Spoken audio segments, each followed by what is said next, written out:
कुछ टीम में स्टार होते हैं, कुछ में सुपर स्टार होते हैं, लेकिन गुजरात टाइटन आईपीएल की एक ऐसी टीम है जहां पर 1 नंबर से लेकर 11 नंबर तक जितने भी खिलाड़ी हैं वो सभी इंपैक्ट प्लेयर हैं। हर एक खिलाड़ी को अपना रोल पता है और हर एक खिलाड़ी जो पिच पर उतरता है तो कोशिश करता है कि टीम को क्या रिक्वायर्ड है वो समझे और उस हिसाब से मैच को जिता जाए।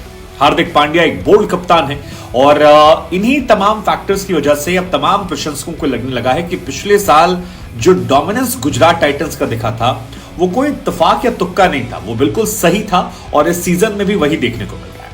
मसलन 21 साल का साई सुदर्शन ऐसे खेलता है जैसे मानो 28-29 साल में विराट कोहली या और बड़े खिलाड़ी खेलते थे। काम, कूल, कंपोज, आखिर में ले जाकर स्ट्राइक रेट तेज करना, मैच को फिनिश करके वापस लौट आना। डेविड मिलर फ्लाइट से उतरे थे, उतरते ही आके छक्का मारना शुरू करते। मतलब मिलर मुझे लगता है जब से राजस्थान उन्होंने छोड़ा है तब से अलग लेवल के खिलाड़ी हो गए। एक जमाने में मिलर बहुत बड़े नाम हुआ करते थे जब वो पंजाब में खेलते थे, फिर बीच में एक रफ पैच उनकी लाइफ में आया जहां पर हम लोग भूल गए थे कि मिलर मैच जिताने वाले इनिंग खेलते हैं। लेकिन अब अपने करियर के जब वो ढलान की तरफ आ रहे हैं धीरे धीरे लेट 30s में, तो फिर वो इतने बड़े प्लेयर बन गए, इतने बड़े इंपैक्ट प्लेयर बन गए हैं जिसने गुजरात टाइटंस को एक बहुत हैवी टीम बना दिया है और ये टीम फिलहाल आईपीएल में अनमैचेबल। सिर्फ मिलर नहीं, इस टीम में बहुत सारे ऐसे खिलाड़ी हैं जो एक्स फैक्टर बन जाते हैं। साई सुदर्शन का जिक्र हमने कर दिया, मिलर का जिक्र हमने कर दिया। राशिद खान पिछले मैच में बल्लेबाजी कर दी थी, ताबड़तोड़ आके 2-3 छक्के मार दिए थे और इस मैच में गेंदबाजी से क्या कमाल की गेंदबाजी की है।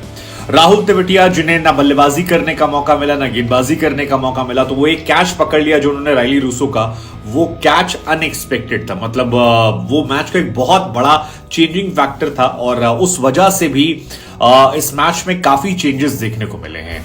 मोहम्मद शमी की आप बात कर लीजिए, मुझे कई बार लगता है कि मोहम्मद शमी बहुत ज्यादा अंडररेटेड खिलाड़ी है। मसलन वर्ल्ड कप में उन्हें तब शामिल किया गया जब बुमराह नहीं है। बीसीसीआई की कभी भी प्रायोरिटी में मोहम्मद शमी T20 में स्पेशलिस्ट बॉलर के तौर पर नहीं रहते, लेकिन आप पिछला सीजन आईपीएल का देख लीजिए, ये सीजन देख लीजिए, तबाही मचा रखी उन्होंने। मसलन पृथ्वी शॉ को आते ही लेट के आउट कर जाना और सटीक बाउंसर मारना। पृथ्वी शॉ लगातार स्ट्रगल जो उनका है वो कंटिन्यू है।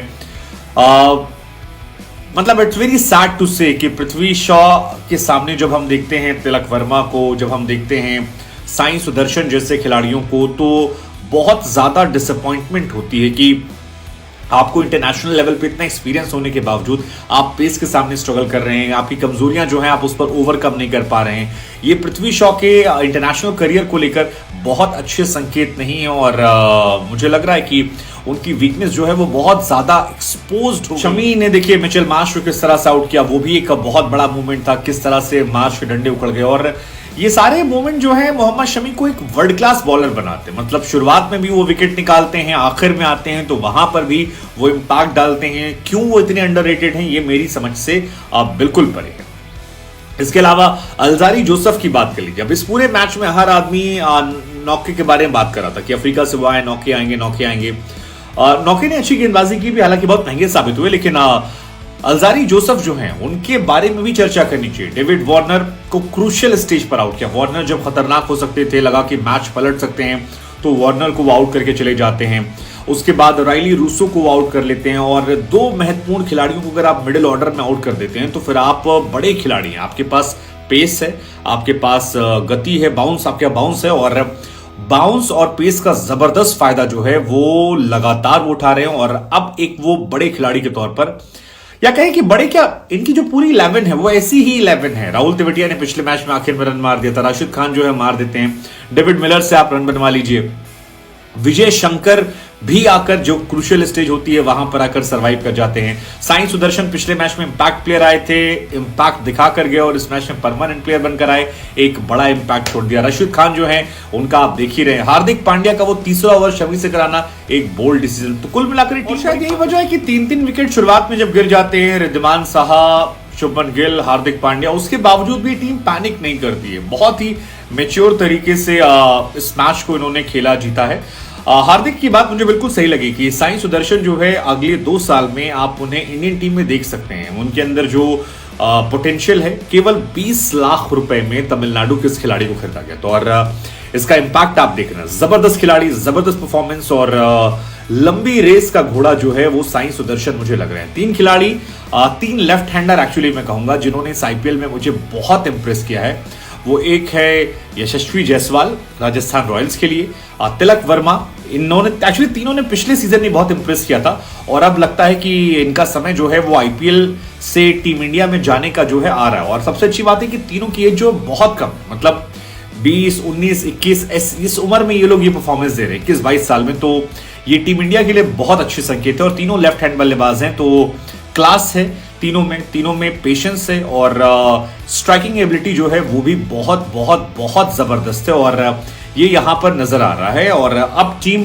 जो है वो बड़ी टीम लगने लग रही है। हालांकि साई सुदर्शन की बड़ी प्यारी सी स्माइल जिसमें कहते हैं कि ये पहला मौका है और मैं नर्वस हूं। पूछा ग्राउंड में नर्वस नहीं थे, बोला वहां नर्वस नहीं था, वहां टेम्परामेंट काम कूल कंपोज था, यहां प्रेस कॉन्फ्रेंस में थोड़ा सा नर्वस है। हालांकि जब अल्लाह बोल रहा है तो बाकी क्या बोले ना बोले। दिल्ली की बात करते हैं।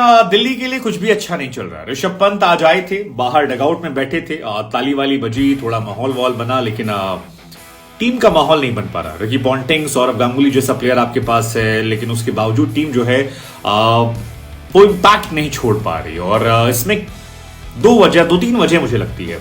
एक तो जो खिलाड़ी उनके अच्छे हैं, एग्रेसिव खिलाड़ी हैं, उनके बल्ले से रन नहीं निकल रहे हैं और बाकी जो खिलाड़ी हैं वो T20 के लिहाज से फिट नहीं बैठते हैं। थोड़ा कप्तानी जो है वो भी अच्छी नहीं है।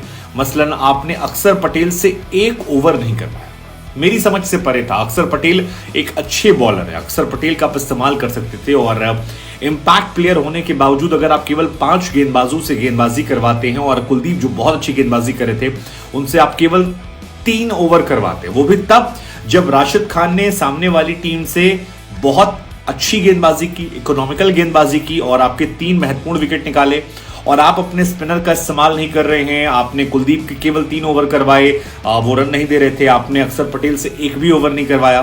तो ये पूरा प्रोसेस जो है ये मेरी समझ से परे है और डेविड वार्नर की कप्तानी को लेकर मेरे मन में एक बड़ा सा क्वेश्चन मार्क है कि ऐसा क्यों है। सरफराज खान की इनिंग जो है आज वो भी बड़ी चर्चा केंद्र में रहेगी।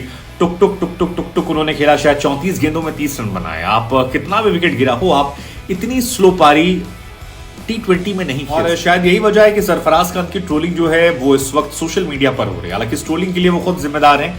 पिछले मैच में भी बहुत अच्छी परफॉर्मेंस नहीं कर पाए और इस मैच में भी नहीं कर पाए और यही वजह है कि बड़ी संख्या में लोग जो हैं वो उन पर निशाना साध रहे हैं कि टेस्ट टीम में उनका सिलेक्शन नहीं हुआ, तो वो दिखा रहे हैं कि वो टेस्ट अच्छा खेल सकते हैं। 34 बॉलों पे 30 रन मैं कहीं से भी जस्टिफाइड नहीं मानूंगा, क्योंकि ऑलमोस्ट यही सिचुएशन जो है वो साई सुदर्शन के पास भी थी।